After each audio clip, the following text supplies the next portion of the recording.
يا أيها الذين آمنوا لا تأكلوا أموالكم بينكم بالباطل তোমরা মানুষের সম্পদ কখনো আত্মসাৎ করিও না, বাঁচার কোনো সুযোগ নাই। তার মধ্যে যদি হয় ইন্নাল্লাযীনা ইয়াকুলুনা আমওয়ালাল ইয়াতামা যুলমান ইন্নামা ইয়াকুলুনা ফী বুতুনিহিম নারা।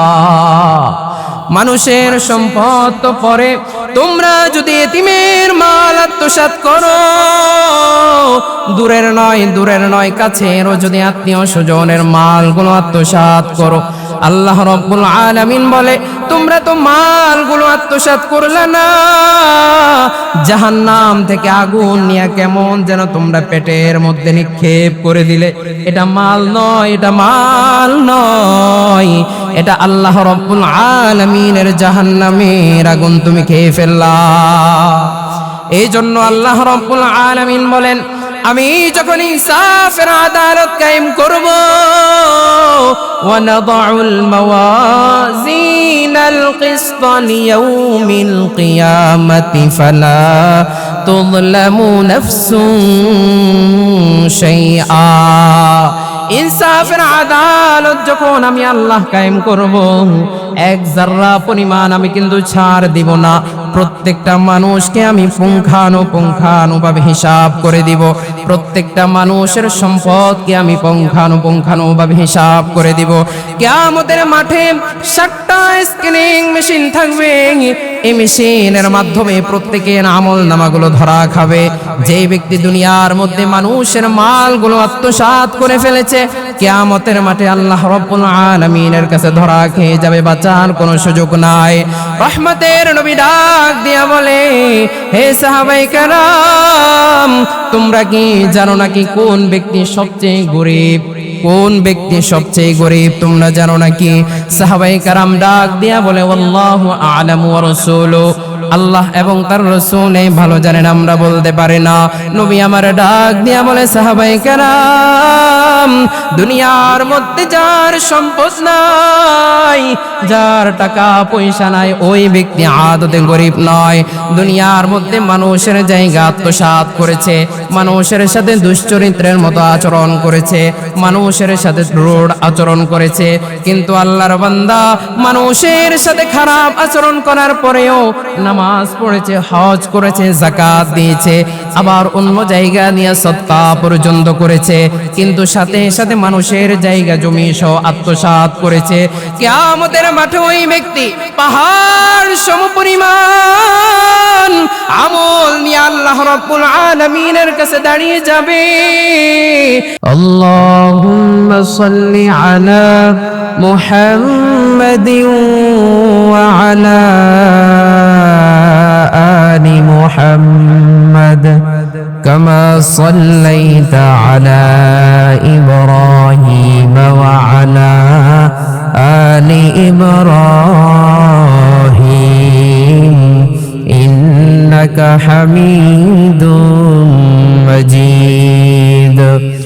আল্লাহুম্মা বারিক আলা মুহাম্মাদিন ওয়া আলা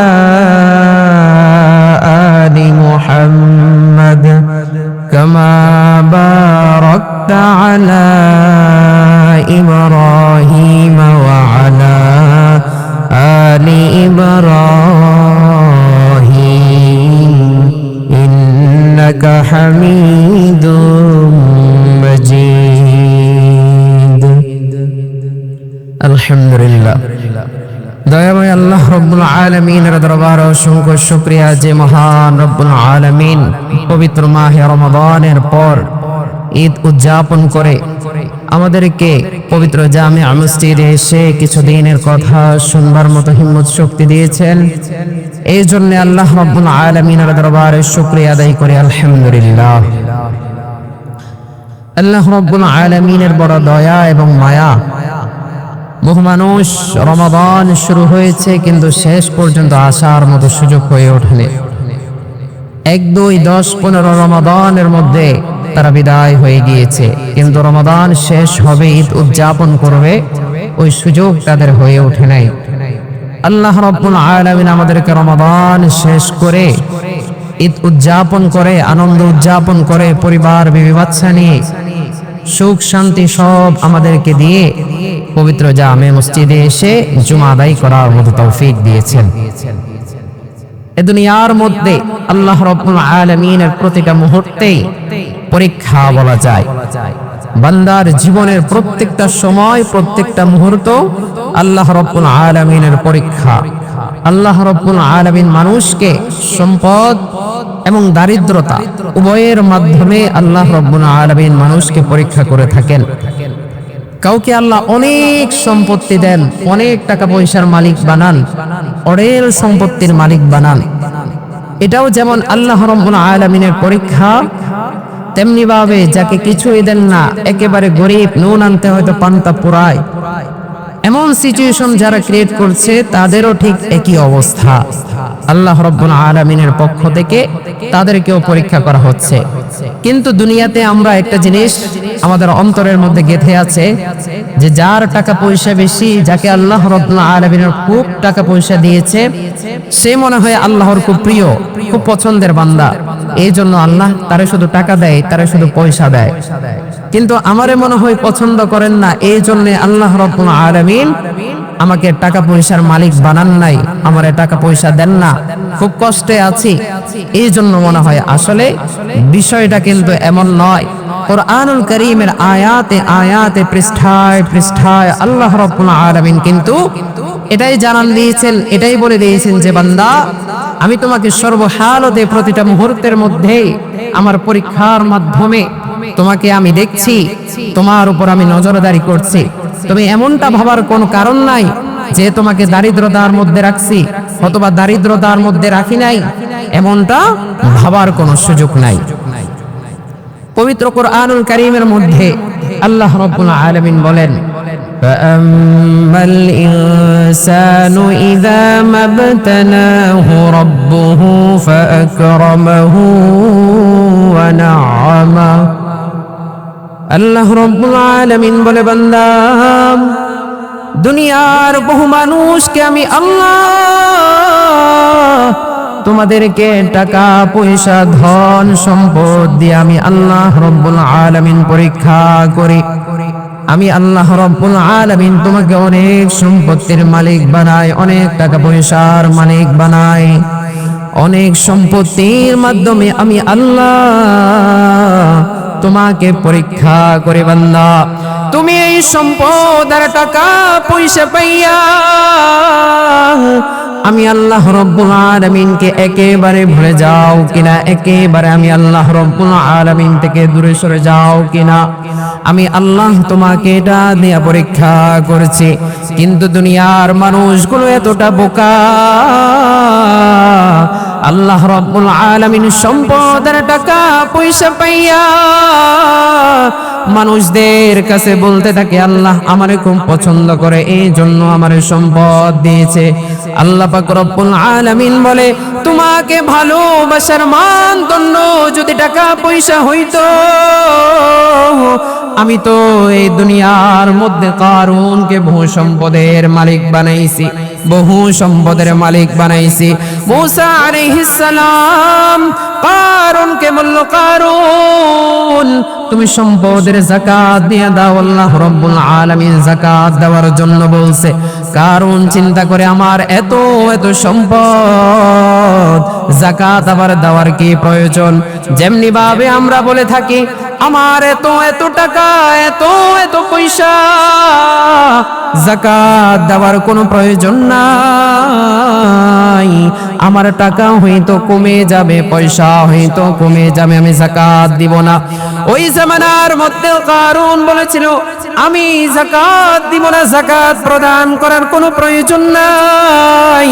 কিন্তু মূসা আলাইহিস সালামের এই কথাটা সে ফেলতে পারে নাই। সে এক পর্যায়ে নষ্টা ভ্রষ্টা একটা মহিলাকে ফিট করে দিল, তুমি মূসা আলাইহিস সালামের ব্যাপারে অপবাদ দিমা, আমার সাথে জিনাহ করেছে। এবং কারুনের বন্ধুরা আল্লাহকে বলতে লাগলো, আল্লাহ তুমি কারুনকে এত এত সম্পদের মালিক বানাইলা,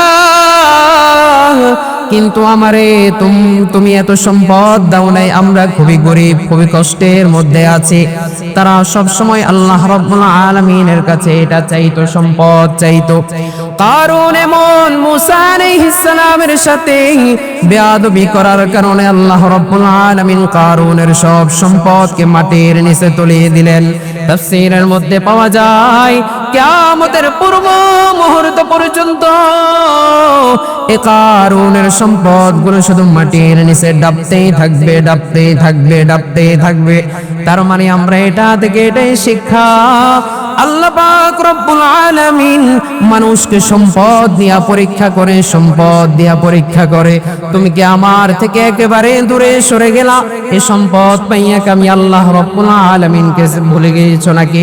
তোমার এত মেল ফ্যাক্টরি, এত টাকা পয়সার মধ্যেও যদি 5টা ওয়াক্ত নামাজ পড়তে পারো, হালাল হারাম যদি তুমি মেনে চলতে পারো, তাহলে তুমি প্রকৃত পক্ষে আল্লাহ রব্বুল আলামিনের প্রিয় বান্দা।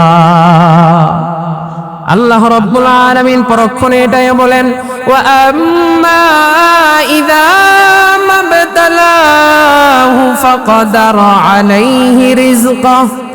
এ দুনিয়ার মধ্যে বহু মানুষকে আমি অনাহারে রেখেছি, টাকা পয়সা তেমন কিছু দেই নাই, তারা খুব গরিব, তারা ঘুমদর অবস্থার মধ্যে আছে। তারা বলতে থাকে আমি তো টাকা পয়সার মালিক হতে পারতাম, কিন্তু আল্লাহ রাব্বুল আলামিন আমারে টাকা পয়সার মালিক বানাইলে আমি চাইলেই হতে পারতাম, আমি চাইলে জয়ী হইতে পারতাম, আমি চাইলে ব্যবসার মধ্যে লাভ হতে পারতাম।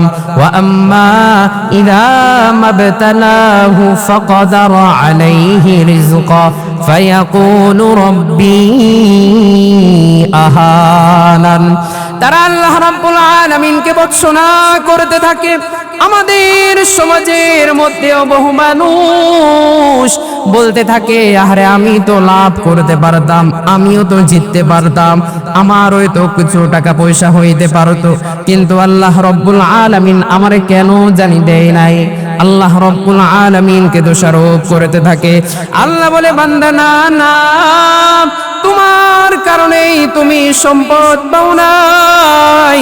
যেমনি ভাবে একজনকে আমি টাকা পয়সা দিয়া, সম্পদ দিয়া তাকে আমি পরীক্ষা করলাম, তেমনি ভাবে তোমারে টাকা পয়সা না দিয়া অনাহারে রাখিয়া দিন এনে দিন খাও এমন করি আমি তোমারেও পরীক্ষা করতেছি। তুমি এমনটা ভাবার কোনো কারণ নাই। আমি পাইতাম কিন্তু আল্লাহ আমারে দেন নাই। আল্লাহ বলে কাল্লা, না না বান্দা, এটা তোমার কারণে তুমি পাও নাই। কি কারণে তুমি পাও নাই? পবিত্র কোরআনুল কারীমের মধ্যে আল্লাহ পাক রব্বুল আলামিন 4টা কারণ বর্ণনা করিয়া বলেন, এই 4টা কারণে তোমরা দুনিয়ার মধ্যে গরিব থাকো, টাকা পয়সার মধ্যে কোনো বরকত হয় না, বিবি বাচ্চা সব সময় অসুস্থতার মধ্যে থাকে। তুমি ইনকাম করো 50,000 টাকা, কিন্তু তোমার এই টাকার মধ্যে কোনোভাবে বরকত নাই। তোমার খরচ হয় 1 লক্ষ টাকা, কিন্তু অন্য মানুষ 10,000 টাকা ইনকাম করে 5,000 টাকা বেঁচে যায়। তুমি ইনকাম করো 1 লক্ষ টাকা, লেগে যায় আনো 2 লক্ষ টাকা। তার কারণ কি? আল্লাহ রাব্বুল আলামিন বলে বান্দা আমাকে দোষারোপ করার কোনো কারণ নাই। তুমি টাকা কেন পাও না? তুমি অনাহারের মধ্যে কেন থাকো? তোমার টাকা পয়সার মধ্যে কেন বরকত হয় না? আমি আল্লাহ রাব্বুল আলামিন তোমাকে 4টা কারণ বর্ণনা করে নিলাম। এই 4টা কারণ ধরিয়া ধরিয়া তুমি যদি বেঁচে বেঁচে এই 4টা কারণ থেকে থাকতে পারো, দুনিয়ার মধ্যে তোমার সম্পদের কোনো অভাব হবে না। আল্লাহ পাক রব্বুল আলামিন 1 নম্বর বলেন কাল্লা বাল্লা তুকরিমুনাল ইয়াতীম। 1 নম্বর আল্লাহ রাব্বুল আলামিন কারণ বর্ণনা করে দেন। 1 নম্বর কারণ হলো তোমরা ইতিমের মাল আত্মসাৎ করো, তোমরা এতিমের সাথে সুসম্পর্ক রাখো না। এতিমের শুধু মাল দিয়ে সহায়তা নয়, বড় ভাই দুনিয়া থেকে বিদায় হয়ে গিয়েছে, আমরা ছোট ছোট দুইটা ভাই এখনো বেঁচে আছি। আমার প্রয়োজন হলো টাকা পয়সা যদি না দিতে পারি, আমার ছোট ভাতিজার মাথার উপর হাত দিয়া বলতে পারি, বাবা আমি আছি, তোমার ভয় নাই, কোনো টেনশন নাই। চাচা যতদিন আমি বেঁচে আছি তোমার কোনো টেনশনের প্রয়োজন নাই, আল্লাহ রাব্বুল আলামিন অবশ্যই তোমার সহায়ক হবে। কিন্তু আমরা এমনটা করি না। বড় ভাই যখন দুনিয়া থেকে বিদায় হয়ে যায়, আমরা জায়গা জমি নিয়ে মারামারি করতে করতে ভাতিজা ভাতিজির খোঁজ নেওয়ার মতো আমাদের সময় হয় না। আমাদের সিচুয়েশনটা তো এমন, আমরা দেখা যায় আমার ভাই মারা গেছে, কই আমার ভাবিরে একটু সান্ত্বনা দিব, ভাতিজারে একটু সান্ত্বনা দিব, ভাতিজিরে সান্ত্বনা দিব না, এমনটা না। সম্পদ ভাইয়ের কতটুকু আছে ওইটা ভাগ বাটোয়ারা করে যে যার মতো ফুটে যায়। মধ্যখান দিয়ে দেখা যায় ভাবি ভাতিজা ভাতিজি খুব কষ্টে অনাহারে অর্ধহারে কাটায়। আপনার কাছে টাকা না থাকুক, পয়সা না থাকুক, কমপক্ষে যদি সান্ত্বনাটুকু দিতে পারেন, এটাই আল্লাহ রাব্বুল আলামিনের কাছে পছন্দনীয়। এবং আল্লাহ রাব্বুল আলামিন যে তোমরা টাকা পয়সার কষ্ট করো, অনাহারে মরো, তোমাদের টাকা পয়সার সমস্যা, এই একটা কারণ হলো এতিমের সাথে তোমরা ভালো ব্যবহার করো না, সৎ ব্যবহার করো না। এতিম চিন্তা করে তার কাছে তো আমার কোনো আশাও নাই, ভরসাও নাই, কারণ তার সাথে যদি আমি সম্পর্ক রাখি 2 টাকা পাওয়ার কোনো আশা নাই, হয়তো আমার পকেট থেকে কিছু আর খুঁজবে, হয়তো চলে যাবে, তাকে কিছু দিতে হবে, এই ভয়ে এতিমের সাথে সম্পর্ক আমরা রাখতে চাই না। আর সম্পদ তো বহুত আগে নিয়ে যায়। আল্লাহ রাব্বুল আলামিন বলেন, ইয়া আইয়ুহাল্লাযীনা আমানু লা তাকুলু আমওয়ালাকুম বাইনাকুম বিল বাতিল। তোমরা মানুষের সম্পদ কখনো আত্মসাৎ করিও না, বাঁচার কোনো সুযোগ নাই। তার মধ্যে যদি হয় ইন্নাল্লাযীনা ইয়াকুলুনা আমওয়ালাল ইয়াতামা যুলমান ইন্নামা ইয়াকুলুনা ফি বুতুনিহিম নারা। মানুষের সম্পদ তো পরে, তোমরা যদি এতিমের মাল আত্মসাৎ করো, দূরের নয় কাছেরও যদি আত্মীয় স্বজনের মালগুলো আত্মসাৎ করো, আল্লাহ রাব্বুল আলামিন বলে তোমরা তো মালগুলো আত্মসাৎ করলে না, জাহান্নাম থেকে আগুন নিয়ে কেমন যেন তোমরা পেটের মধ্যে নিক্ষেপ করে দিলে। এটা মাল নয়, এটা মাল নয়, এটা আল্লাহ রাব্বুল আলামিনের জাহান্নামের আগুন তুমি খেয়ে ফেললা। এই জন্য আল্লাহ রাব্বুল আলামিন বলেন, আমি যখন ইনসাফের আদালত কায়েম করব, ওয়া নাদাউল মাওয়াজিনাল কিসত লিয়াউমিল কিয়ামাতি ফালা তুযলামু নাফসুন শাইআ। ইনসাফের আদালত যখন আমি আল্লাহ কায়েম করব, এক জাররা পরিমাণ আমি কিন্তু ছাড় দিব না। প্রত্যেকটা মানুষকে আমি পুঙ্খানুপুঙ্খানুভাবে হিসাব করে দিব। প্রত্যেকটা মানুষের সম্পদকে আমি পুঙ্খানুপুঙ্খানুভাবে হিসাব করে দিব। কিয়ামতের মাঠে 7টা স্ক্যানিং মেশিন থাকবে। এই মেশিনের মাধ্যমে প্রত্যেকের আমল নামাগুলো ধরা খাবে। যে ব্যক্তি দুনিয়ার মধ্যে মানুষের মালগুলো আত্মসাৎ করে ফেলেছে, কিয়ামতের মাঠে আল্লাহ রাব্বুল আলামিনের কাছে ধরা খেয়ে যাবে, বাঁচার কোনো সুযোগ নাই। রহমতের নবী ডাক দিয়া বলে, হে সাহাবায়ে কেরাম, তোমরা কি জানো নাকি কোন ব্যক্তি সবচেয়ে গরীব? কোন ব্যক্তি সবচেয়ে গরীব তোমরা জানো নাকি? সাহাবায়ে কেরাম ডাক দিয়া বলে, আল্লাহু আ'লামু ওয়া রাসূলুহু, আল্লাহ এবং তার রাসূল ভালো জানেন, আমরা বলতে পারি না। নবী আমার ডাক দিয়া বলে, সাহাবায়ে কেরাম, দুনিয়ার মধ্যে যার সম্পদ নাই, যার টাকা পয়সা নাই, ওই ব্যক্তি আদতে গরীব নয়। দুনিয়ার মধ্যে মানুষের জায়গা আত্মসাৎ করেছে, মানুষের সাথে দুশ্চরিত্রের মতো আচরণ করেছে, মানুষের সাথে রূঢ় আচরণ করেছে, কিন্তু আল্লাহর বান্দা মানুষের সাথে খারাপ আচরণ করার পরেও নামাজ পড়েছে, হজ করেছে, যাকাত দিয়েছে, আবার অন্য জায়গা নিয়ে সদকা পর্যন্ত করেছে, কিন্তু সাথে সাথে মানুষের জায়গা জমি সহ আত্মসাৎ করেছে। কিয়ামতের মাঠে ওই ব্যক্তি পাহাড় সমপরিমাণ আমল নিয়ে আল্লাহ রাব্বুল আলামিনের কাছে দাঁড়িয়ে যাবে। আল্লাহ রাব্বুল আলামিনের কাছে দাঁড়ানোর পর আল্লাহ রাব্বুল আলামিন মাত্র তার জন্য জান্নাতের ফয়সালাটা করে দিবেন। এই মুহূর্তে 7টা স্ক্যানিং মেশিনের মাধ্যমে তার আমলনামাগুলো সব ধরা খেয়ে যাবে। আর বহু মানুষ এসে বলবে, আল্লাহ তাকে তুমি জান্নাতে দিতে পারবা না, আমরা তাকে জান্নাতে দিতে দিব না। কেন তোমরা তাকে জান্নাতে দিতে দিবা না?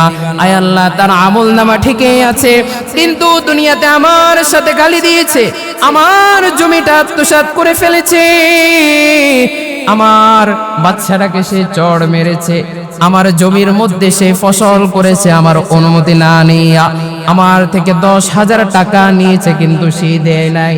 আল্লাহ বলবে, এই কিয়ামতের মাঠে তো টাকার কোনো প্রচলন নাই, জমিও তোমাকে দিতে পারবে না, তোমার সাথে যে দুরাচরণ করেছে তুমি গালি দেওয়ার মাধ্যমে সেটাও পূরণ করতে পারবা না। তাহলে কি করবা? ওই ব্যক্তি আল্লাহকে ডাক দেয়া বলবে, মালিক, যেহেতু আমি জমি নিতে পারবো না, এই কিয়ামতের মাঠে যেহেতু আমলের বদলে আমল দেওয়ার সিস্টেম, তাহলে তার আমলগুলো আমাকে দিয়ে দেন। একটা যে গালি দিয়েছে, গালির বিনিময়ে আমাকে কিছু আমল দিয়ে দিতে বলেন। আল্লাহ রাব্বুল আলামিন কথা অনুযায়ী তার আমল কিছু তাকে দিয়ে দিবে। পরক্ষণে আরেক ব্যক্তি আসবে, আমারও সমস্যা, আমারও জমি আত্মসাৎ করেছে, টাকা নিয়ে নিয়েছে, আমাকেও কিছু দেন। এইভাবে আস্তে আস্তে আস্তে আস্তে এক পর্যায়ে দেখতে পাবে তার এই যে পাহাড় সম পরিমাণ আমলের একটুকু আমল বেঁচে নাই। আরো বহু মানুষ সিরিয়ালের মধ্যে আছে, কারণ দুনিয়ার মধ্যে আল্লাহর বান্দাগুলি যখন জুলুম করে, অল্প করে জুলুম করে না। আমাদের সমাজের মধ্যে যারা জুলুম করে, অল্প করে করে, চিন্তা করে কোনো এটার সমস্যা হয় না, মানুষের কাছ থেকে টাকা নিয়ে না নিলে তো কেউ কিছু বলে না, আরেকটু নেই, আরেকটু নেই। দেখবেন মানুষ যখন গুনাহ করে অল্প স্বল্প করে না, অল্প করার পর দেখে এটার কোনো খারাপ আচরণ পড়তেছে না, কিংবা এটার কোনো সমস্যা হইতেছে না, আমি তো ভালোই আছি, আরেকটু জুলুম করে, আরেকটু জুলুম করে, করতে করতে বহু জুলুমের সে শিকার হয়ে যায়। কিয়ামতের মাঠে এমন করে আল্লাহর বান্দা দুনিয়াতে যেমন যেমন করে জুলুম করতে করতে মানুষকে একেবারে নিঃস্ব পর্যন্ত করে দিয়েছে, আল্লাহ রাব্বুল আলামিন যখন মানুষদেরকে আমল দিয়ে দিবে, এক পর্যায়ে আমলগুলো শেষ হয়ে যাবে, তার কোনো আর আমল নাই। এবার মানুষগুলো বলবে, আল্লাহ আমাকে যেহেতু আমল দিতে পারে না, আমাদের সমস্ত গুনাহগুলো তার আমলনামার মধ্যে দিয়ে দেন, পক্ষান্তরে আমাদের সকলকে জান্নাত দিয়ে দেন, তাকে জাহান্নামের মধ্যে নিপতিত করে দেন।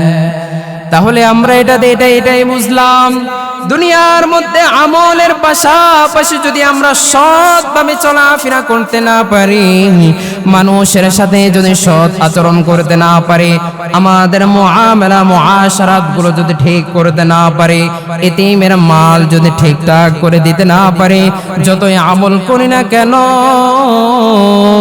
আল্লাহ রাব্বুল আলামিনের কাছে আমরা ধরা খেয়ে যাব। 2 নম্বরে আল্লাহ রাব্বুল আলামিন বলেন, ওয়ালা তাহাদ্দুনা আলা তুআমিল মিসকিন। 2 নম্বরে আল্লাহ রাব্বুল আলামিন বলে, তোমরা মিসকিনদেরকে খানা খাওয়াও না, অনাহারে ব্যক্তিকে খানা খাওয়াও না। একটা মানুষ সারাদিন পর্যন্ত কিছু খায় নাই, আপনি একটা দোকানের মধ্যে বসে বসে একটা বন খাচ্ছেন, আর আল্লাহর বান্দা ফকির মানুষ যে বলল, ভাই আমার একটা বন কিনে দেন, আপনি টাকাটা পকেট থেকে বের করে তাকে দিবেন। বন্ধু পাশ দিয়া বলল, তাকে দেওয়ার কি প্রয়োজন, 10 টাকা দিয়ে আমার একটা বিড়ি কিনে দে, আমি খাই, লাভ হবে, বন্ধুরে দে, তাকে দেওয়ার প্রয়োজন নাই, এটা গুনাহ হবে। আপনি যদি তাকে না দেন কোনো সমস্যা নাই, গুনাহ হবে না, কিন্তু আপনি যদি অন্য মানুষকে নিষেধ করেন তাহলে এটাই হলো গুনাহ, এটাই হলো সমস্যা। আমাদের সমাজের মধ্যে এমন বহু মানুষ আমরা দেখতে পাই যে মানুষগুলো মানুষকে তো সাহায্য করা দূরের কথা, সাহায্য করবেও না, পক্ষান্তরে কেউ যদি করতে যায় তারটা পর্যন্ত ছিনিয়ে নিয়ে নেয়। আল্লাহ রাব্বুল আলামিন এই কথাটাই বলেছেন। এবং সমাজের মধ্যে বহু প্রচলন যেটা রয়েছে, দাওয়াত করি আমরা মায়ের 40 মায়ের 3 দিন কিংবা কিছুদিন পর বাবার জন্য আমরা আয়োজন করে খাওয়াবো বলে, কিন্তু দাওয়াত দিই কাদেরকে? একেবারে বড় লোক যারা আছে তাদেরকে দাওয়াত দিই। প্রচলন এটা না আমাদের? আমার বাবা মারা গেছে কিংবা মা মারা গেছে 3 দিন অথবা 40 দিন পর খাওয়াচ্ছি, দাওয়াত দিই কারে? নাম দিছি এতিমদেরকে খাওয়াবো, মিসকিনদেরকে খাওয়াবো, কিন্তু দাওয়াত দিই একেবারে বড় লোক আমার আত্মীয় যেটা আছে ওইটার আগে দাওয়াত দিই। এতিমের জন্য আয়োজন করছে ঠিকই, কিন্তু যদি 100 জন মানুষ দাওয়াত দিই তার মধ্যে 95 জন মানুষ হলো আমার আত্মীয় স্বজন। 4-5 জন মাদ্রাসা মসজিদ থেকে মিলায়া ঝিলায়া 100 জন পুরায় দিই, নাম দিই, এতে মিসকিনদেরকে খাওয়াইছি। এটা না, এটা না। আল্লাহ রাব্বুল আলামিন এই কথা বলেন নাই। যে উদ্দেশ্যে খাওয়াবেন ওই উদ্দেশ্যটা ঠিক করে ওই সমস্ত মানুষদেরকে দাওয়াত দিবেন। এ দুনিয়ার মধ্যে আমরা দেখি আমাদের প্রচলনটা এমন, বিয়ে শাদীর মধ্যে মানুষদেরকে দাওয়াত দিই কিছু পাওয়ার জন্য। ওই যে বড় লোক বন্ধুটারে দাওয়াত দিব, হয়তো 5,000 টাকা দিবে কিংবা 10,000 টাকা দিবে। একেবারে গরিব যে তাকে দাওয়াত দিই না। এমনও পর্যন্ত দেখা যায় ফ্যামিলির মধ্যে 3টা ভাই, বড় ভাইরে দাওয়াত দিয়ে নে, ছোট 2 ভাইরে দাওয়াত দিছে। কেন? বড় ভাই গরিব, এই জন্য দাওয়াত তার কপালে জুটে নাই। আমাদের সমাজটা এমন, কিংবা আমরা এমন বানায়া ফেলছি, আমাদের রীতিটা এমন। একটু যদি নিজের মধ্যে চিন্তা করেন, আসল ঘটনা কিন্তু এমনই। বড় ভাইরা দাওয়াত দেয় না কেন? বড় ভাই টাকা পয়সা নাই, টাকা পয়সা দিবে না, শুধু শুধু খাইয়ে যাবে। আর ছোট 2 ভাই অনেক টাকা, প্রবাসী কিংবা তার টাকা পয়সা অনেক আছে, তারা দাওয়াত দিবে, কিন্তু বড় ভাইরে দাওয়াত দেয় না। এমনটা তো হওয়ার কথা ছিল না, কিন্তু আমাদের সমাজটা এমন, দাওয়াত দিবেন টাকা দিয়ে খেয়ে যাবেন। টাকা না দিলে কেমন জানি দেখা যায়, লোকচক্ষুর আড়ালে চলে যেতে হবে, পরবর্তীতে কথা হবে এই লোকটা খাইয়া গেছে পরিবারের 3টা সদস্য নিয়ে, কিন্তু 1টা টাকাও দিয়া যায়, দেখতে কেমন জানি দেখা যায়। অথচ দেখেন যে মানুষটার 20,000 টাকা ইনকাম, যদি মাসের 4 সপ্তাহে 4টা বিয়ের দাওয়াত হয় মানুষের, এই মানুষটার সংসার চালাইতে কেমন হবে বলেন তো? চালাতে পারবে? সম্ভব হবে? চালাইতে পারবে না। আমাদের সমাজটা, আমাদের রীতিটা, প্রচলনটা এমন হয়ে গেছে।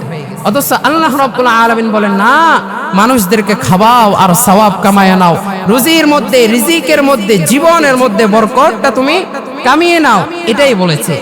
পবিত্র কোরআনুল কারীমের মধ্যে বলেন, ইন্নামা নুতঈমুকুম লিওয়াজহিল্লাহি লা নুরিদু মিনকুম জাযাআন ওয়ালা শুকুরা। আল্লাহ পাক রব্বুল আলামিন বলেন, দুনিয়াতে আমার এমন কিছু বান্দা আছে যারা মানুষদেরকে খাওয়ায় একমাত্র আল্লাহর জন্য। তারা মানুষদেরকে খাওয়ায়, আমার আল্লাহ খুশি হবে তাকে খাওয়াইলে, আর তার থেকে চাওয়ার আর পাওয়ার কোনো প্রয়োজন নাই। শুধু তাকে খাওয়াচ্ছি আল্লাহর সন্তুষ্টির জন্য, আল্লাহর সন্তুষ্টির জন্য। শুধু মসজিদের ইমামকে নয়, আল্লাহর সন্তুষ্টির জন্য আমার পয়সাওয়ালা বন্ধুকেও খাওয়াইতে পারি, আল্লাহর সন্তুষ্টির জন্য আমার ব্যবসায়ী বন্ধুকেও খাওয়াইতে পারি। কোনো সমস্যা হবে না, কোনো সমস্যা হবে না। এই জন্য দুনিয়ার নিয়মটাকে পাল্টিয়ে আল্লাহ রাব্বুল আলামিন যেটাই বলেছে এটাই বাস্তবায়ন করা মুসলিম হিসাবে আমাদের দাবি। 3 নম্বরে আল্লাহ রাব্বুল আলামিন বলেন, ওয়া তাকুলুনাত তুরাসা আকলাল লাম্মা।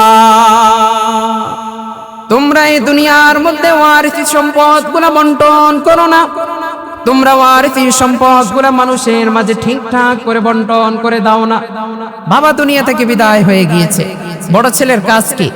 বাবার দাফন কাফনের জন্য যে টাকা পয়সা লাগবে সেটা দেওয়ার পর সর্বপ্রথম কাজ হলো বাবার কোনো ঋণ আছে কিনা, দেনা পাওনা আছে কিনা, এগুলো শেষ করার পর যদি 1/3 কম কোন রকমের ওসিয়ত থেকে থাকে সেটা পূরণ করা, তার চেয়ে বেশি থাকলে ইচ্ছা হলে পূরণ করবে, না হলে পূরণ করার প্রয়োজন নাই।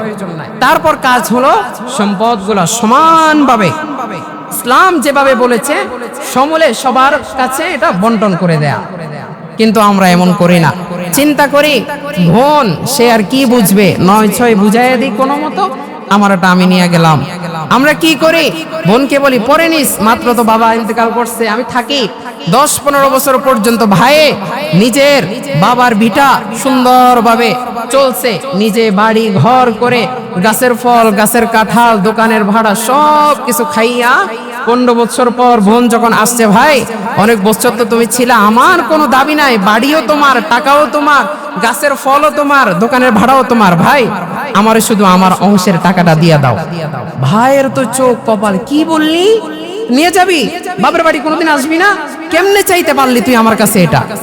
কেমনে চাইলি? ভাই হইয়া ভাই, বোন হইয়া ভাইয়ের কাছে এভাবে সম্পদ চাইলি? আসবি না কোনোদিন এ বাড়িতে? মানে এমন অবস্থা হয় মনে হয় তার কাছে ভিক্ষা চাইতেছে, অথচ তার এটা পাও না, তার এটা পাও না। বোন পাবে এটা, এই সম্পত্তিটা বোন পাবে, বোনকে দেয় না কেন? আমি একা ভক্ষণ করবো, তোরে দিমু কেন? তোরে দিমু না। অথবা আরেকটা কাজ কি করে, সুন্দর সুন্দর জমি আছে, রাস্তার পাশের জমিগুলো ভাই নিয়া ওই যে ভিতরের যে চিপার মধ্যে জমিটা ওটা বোনরে দিয়া দেয়। যারা জমির ব্যবসা করে বুঝতে পারবেন, রাস্তা না থাকার কারণে অন্তত ওই জমির দাম 50% 30% এটা কমে যায়, শুধু রাস্তা না থাকার কারণে এই জমির দাম।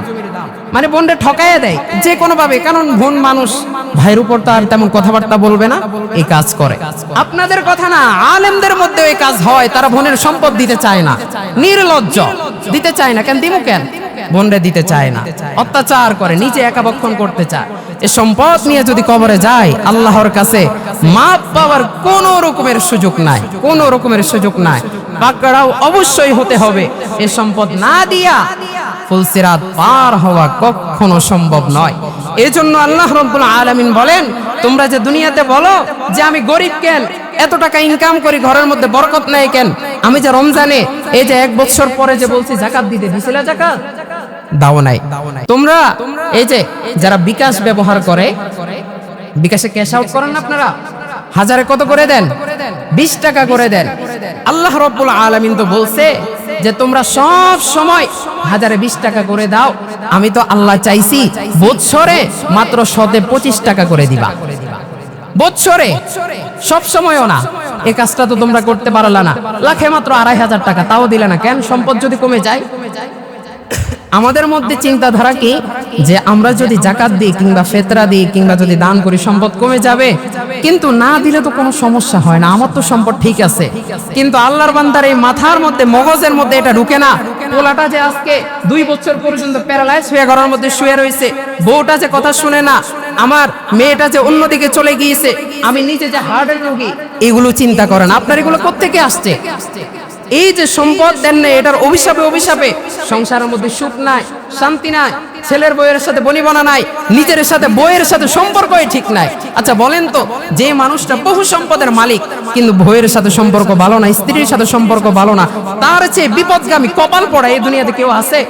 একজন মানুষ সারা পৃথিবী থেকে ঘুরলো, সব সম্পদ অর্জন করলো, ঘরে আসে, একটু ঘরে আসার পর একটু মানসিক শান্তি চায়, ঘরে আসার পর যদি চিল্লাপাল্লা শুরু হয়ে যায়, এই মানুষটার সুখ বলতে দুনিয়াতে কিছু আছে? আর কিচ্ছু নাই, কিচ্ছু নাই।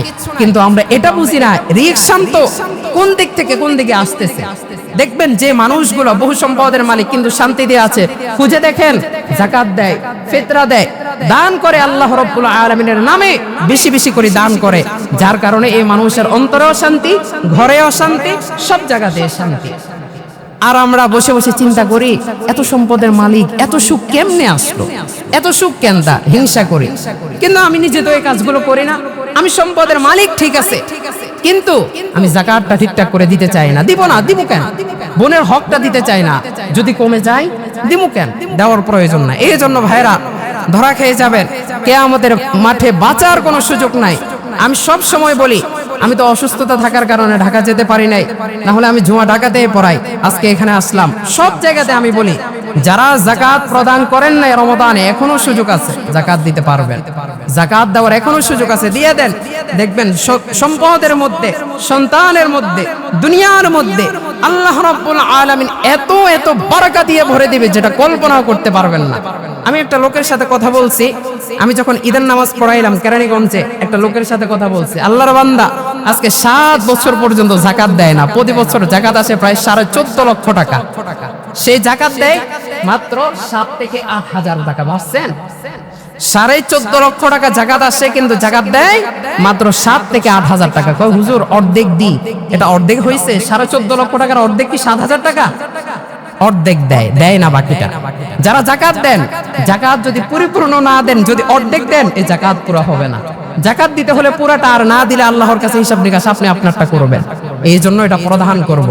এই যে আমাদের টাকা পয়সার সমস্যা, 3 নাম্বার কারণ আল্লাহ রাব্বুল আলামিন বলেছে তোমরা ওয়ারিসি সম্পদগুলো ঠিকঠাক করে প্রদান করো না, যার কারণে তোমাদের সম্পদের মধ্যে সমস্যা, টাকা পয়সার মধ্যে সমস্যা, জীবনের মধ্যে সমস্যা, হায়াতের মধ্যে সমস্যা, প্রত্যেকটা জায়গায় তোমাদের সমস্যা। এই কারণে 4 নম্বর আল্লাহ রাব্বুল আলামিন বলেন ওয়া তুহিব্বুনাল মালা হুব্বান জাম্মা। সব কিছুর মূলে হলো তোমাদের মালের প্রতি আকৃষ্টতা, সব কিছুর মূলে হলো তোমাদের সম্পদের প্রতি মায়া, সম্পদের প্রতি বেশি মায়ার মমতা থাকার কারণে তোমরা আল্লাহ রাব্বুল আলামিন থেকে দূরে সরে গিয়েছো। আল্লাহ রাব্বুল আলামিন যত বলে বান্দা আমার রুজুকে আঁকড়ে ধরো, নামাজ পড়ো, তিলাওয়াত করো, ইবাদতের মধ্যে তুমি মশগুল থাকো, বান্দা তারপরেও তুমি দূরে সরে যাও কেন? আমি নামাজের মধ্যে দাঁড়ানোর পর দোকানের মধ্যে ক্যাশে কয় টাকা আছে মাথার মধ্যে এসে যায়, নামাজের মধ্যে দাঁড়ানোর পর আজকে চট্টগ্রাম কিভাবে যাব সেই চিন্তাটা আমার মাথার মধ্যে এসে যায়, নামাজের মধ্যে দাঁড়ানোর পর বিবি আমার কথা শুনে না কেন সেই চিন্তাটা আমার অন্তরের মধ্যে এসে যায়। তার কারণ কি? সম্পদের প্রতি মায়া, সম্পদের প্রতি আকৃষ্টতা থাকার কারণে বান্দা দুনিয়ার প্রতি মায়া মমতা তুমি অবশ্যই রাখবা, অবশ্যই রাখবা। যারা বলে সম্পদকে ছাড়িয়া শুধু আল্লাহ আল্লাহ জিকির করবা, না না, আল্লাহ রাব্বুল আলামিন বলেন আল মালু ওয়াল বানুন জিনাতাল হায়াতিদ দুনিয়া। ধন সম্পদ হলো অলংকার, জিনত জীবনের একটা অংশ। বান্দা ধন সম্পদ ছাড়া দুনিয়াতে চলার যেমন সুযোগ নাই, তেমনি ভাবে দুনিয়ার মধ্যে যদি ধন সম্পদের মায়া আর আকৃষ্টতার মধ্যে তুমি দুনিয়াতে যদি থেকে যাও, আখিরাতে থাকার কোনো সুযোগ নাই। দুনিয়ার মধ্যে যেমন 4 তলে একটা বাড়ি করলাম, সুন্দর করে পানি নিচার দিয়া সাজাইলাম, তেমনি ভাবে কবরের মধ্যে তো একটা বাড়ি তোমার থাকা দরকার। ওই বাড়িটা কেমন করে তুমি সাজাইবা? সিজদার মাধ্যমে সাজাইবা, তিলাওয়াতের মাধ্যমে সাজাইবা, দুনিয়ার মধ্যে বেশি বেশি নেক আমলের মাধ্যমে ওই বাড়িটা বান্দা তুমি যদি সাজাইতে না পারো, তার আখিরাতে যাওয়ার পর আল্লাহ রাব্বুল আলামিনের আযাবে নিপতিত হয়ে যাইবা। দুনিয়ার মধ্যে সম্পদ কার জন্য রাখলা? ছেলের জন্য। ছেলেটার যে হারাম খাওয়াইয়া খাওয়াইয়া আজকে এত বড় করলা, তোমার মৃত্যুর পর ছেলে যে সম্পদটা সৎভাবে ব্যয় করবে কোনো গ্যারান্টি আছে? কোনো গ্যারান্টি নাই। কারণ একজন মানুষ হারাম সারা জীবন খাইয়া সন্তানকে যেমন সুসন্তান বানাইতে পারে না, তেমনি ভাবে সম্পদগুলা তার মৃত্যুর পরেও সৎ পথে লাগবে না। অতএব সম্পদ যদিও কম হয়, সৎ পথে উপার্জন করব, সৎ পথে ব্যয় করব। সন্তানগুলোকে যদি সুসন্তান বানাইতে পারি, তাহলে দুনিয়াতে যেমন আমার লাভ, আখিরাতেও আমার তেমন লাভ। কিয়ামতের মাঠে আল্লাহ রাব্বুল আলামিনের সামনে আমি দাঁড়াইতে পারবো। আয় আল্লাহ, দুনিয়াতে তো তেমন আমার কোনো গুনাহ নাই, আমি তো তেমন গুনাহ করি নাই। আয় আল্লাহ, তুমি আমারে পার করে দাও। কিন্তু দুনিয়াতে গুনাহের সাগর নিয়ে হাবুডুবু খাইতে খাইতে যদি কবরের মাটির সাথে আমার সাক্ষাৎ হয়ে যায়, তাহলে আল্লাহ রাব্বুল আলামিনের কাছে দাঁড়ানোর কোনো সুযোগ নাই। আল্লাহ তো এটাই বলছে যে তোমাদেরকে আমি সম্পদ দিয়েছি, এটাও যেমন পরীক্ষা, তোমাদেরকে সম্পদ দিই নাই এটাও পরীক্ষা। তোমরা তো ভাবো আমাদেরকে সম্পদ দেয় নাই কোনো দোষ আল্লাহ না, আমারও দোষ না। দোষ কি? তোমরা এতিমের সাথে সৎ আচরণ করো না, তোমরা মিসকিনদেরকে খাওয়াও না, তোমরা ওয়ারিসি সম্পদগুলো দাও না, তোমরা মালের প্রতি বেশি মায়া আর মমতা রেখে দিয়েছো। এই জন্যে আল্লাহ তোমাদের দুনিয়ার জীবনটাকে একেবারে সংকীর্ণ করে দিয়েছে। এই জন্য রমাদান আমাদের থেকে বিদায় হয়ে গিয়েছে। রমাদান আমাদেরকে একটা জিনিস শিক্ষা দেয়, আল্লাহ রাব্বুল আলামিন এই বিষয়টাই মুমিন মুসলমানদেরকে বোঝায়। আমি তো শয়তানকে গোটা পৃথিবীতে ছেড়ে দিয়েছি, তোমরা হয়তো আমার কাছে অভিযোগ করবে আল্লাহ শয়তানকে তুমি ছেড়ে দিয়েছো, তার প্ররোচনায় পড়ে আমরা আমল করতে পারি নাই, আয় আল্লাহ মাফ করে দাও। আল্লাহ বলেন 12টা মাসের মধ্যে 11টা মাস শয়তান দুনিয়ার মধ্যে ঘুরে ঘুরে ঘুরে ঘুরে তোমাদেরকে পথভ্রষ্ট করে, একটা মাস শয়তানকে বন্দী করিয়া আমি আল্লাহ নিজ দায়িত্বে তোমাদেরকে মসজিদে ঢুকাইয়া দিলাম, মসজিদ মুখী করে দিলাম, মসজিদের রাস্তাঘাট ভালোভাবে আমি চিনাইয়া দিলাম। এই একটা মাস তোমাদেরকে আমি ট্রেনিং দিয়া দিলাম। বান্দা এই এক মাসের ট্রেনিং নিয়া গোটা 11টা মাস যদি মসজিদ মুখী হইতে পারো আর নিজের জীবনের মধ্যে যদি রমাদানের সবকটা তুমি সুন্দরভাবে ফিট করতে পারো, তাহলে তোমার জীবনটা জান্নাতের জীবন হয়ে যাবে।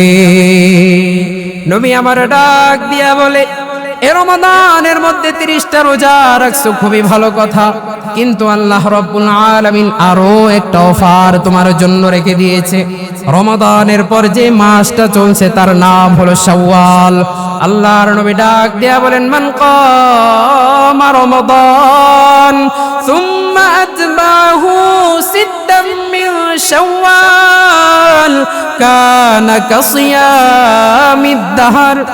তোমরা রমজানের 30টা রোজা অতিবাহিত হওয়ার পর আল্লাহ রাব্বুল আলামিন বলে, বান্দাদেরকে আমি আরেকটা স্পেশাল অফার দিয়া দেই। কারণ পূর্বেকার জামানার যারা ছিল 40-50 বছর পর্যন্ত কিংবা 200-300 বছর পর্যন্ত তারা হায়াত পেয়ে যাইত, তারা বেশি বেশি আমল করত, কিন্তু রহমাতুল লিল আলামিনের উম্মতেরা হায়াত কম পাবে। আমি তাদেরকে অফার দিয়ে দিলাম। কি অফার? তোমরা যদি শাওয়াল মাসের মধ্যে মাত্র 6টা রোজা যদি বান্দা তুমি রাখতে পারো, একসাথেও রাখতে হবে না, গোটা মাস জুড়ে মাত্র 6টা রোজা তুমি যদি সুন্দরভাবে খালিস নিয়তে আল্লাহর জন্য রাখতে পারো, আল্লাহ ডাক দিয়া বলেন, গোটা 365 দিন রোজা রাখার সওয়াব আমি আল্লাহ দিয়া দিব। মাত্র 6টা রোজা রাখবা, সারা বছর তুমি আরাম করে খাইবা, তুমি আনন্দে আত্মহারা থাকবা, কিন্তু এই 6টা রোজা সাথে সাথে রেখে দিবা, আমি আল্লাহ তোমার আমল নামার মধ্যে পরিপূর্ণ করে দিব। এই জন্য আল্লাহ রাব্বুল আলামিনের অন্তত পক্ষে রমাদানটা যাওয়ার পর এই কাজটা আমরা করব। 6টা রোজা আহামরি কোনো বিষয় না, চাইলে সম্ভব। 6টা রোজা চাইলে সম্ভব। আল্লাহ রাব্বুল আলামিন যে কথাগুলো বলেছি আমাদেরকে অন্তত পক্ষে 4টা কথার উপর আমল করার মতো তৌফিক দান করেন। সাথে সাথে আমরা শাওয়ালের 6টা রোজার উপর আমল করব। আমি খুবই অসুস্থ, আমার জন্য দোয়া করবেন, সকলের জন্য দোয়া চাই। আল্লাহ রাব্বুল আলামিন আমাদের সকলকে আমল করার মতো তৌফিক দান করেন। যারা সুন্নাত পড়ে নেই আমরা সুন্নাত পড়ে নিই।